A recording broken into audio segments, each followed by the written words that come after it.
एक दफा ना हजरत अबू बकर सिद्दीक और जनाबे उमर फारूक की ना किसी बात में शकरंजी हो गई, इख्तलाफ राय हो गया।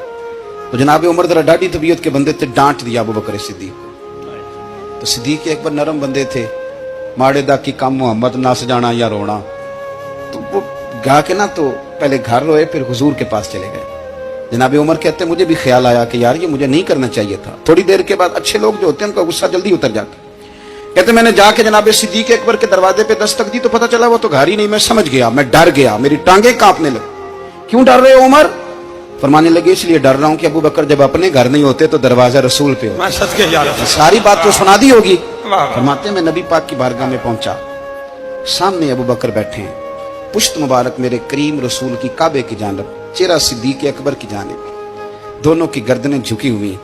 जनाबे उमर पाक फरमाते हैं कि मैं बैठा था और सोच रहा था, सलाम ली, जवाब मिला, पर गर्दनें नहीं उठाई दोनों ने, मुकद्दस गर्दनें झुकी रही। मैं सोच रहा था कि अब हुजूर मुझे डांटेंगे तो मैं सिद्दीक के पैर पकड़ूंगा, मैं अली को सिफारिशी बनाऊंगा, मैं मिन्नत करूंगा, लेकिन कोई बोले तो बात बने ना। कहते जब देर हो गई, ये सुकूत भी बड़ा मुश्किल होता है।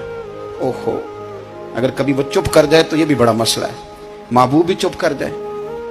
कहते मैं बड़ा परेशान हुआ, जब मेरा कलेजा मुंह को आया ना तो जनाबे उमर कहते मैं बोलने लगा तो आंसू मेरे पहले निकल गए। अल्लाहु अकबर। मैंने रो के कहा सोनिया भूल गया था, मैं गया था अबू बकर के घर माफी मांगने, पर ये यहाँ आ गए।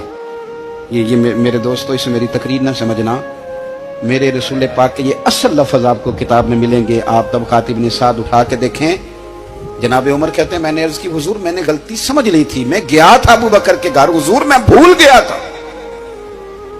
फरमाते हैं नबी पाक ने जब गर्दन मुबारक उठाई तो हुजूर की दाढ़ी आंसुओं से भरी हुई। और लफ्ज क्या थे? फरमाया उमर तुम मेरी खातर मेरे अबू बकर को माफ नहीं कर सकते थे।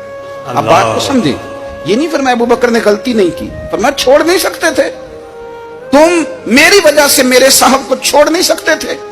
फिर हुजूर ने फरमाया उमर ये सारा मक्का तलवारें लेके मुझे कत्ल करने आता था, यार ये अकेला था, इसने खोल के बाजू कहा था कि जो हुजूर तक जाएगा मेरी लाश से गुजर के जाएगा। पर मैं दुनिया भूल जाती है, मुझे याद है अबू बकर सिद्दीक ने माल भी दिया, औलाद भी दी, मेरी खातर छोड़ नहीं सकते थे। जनाब उमर कहते हैं मैं उसके बाद समझ गया कि मेरे मुस्तफा की रजा इसी में है कि अबू बकर को राजी रखा जाए। सुभान अल्लाह।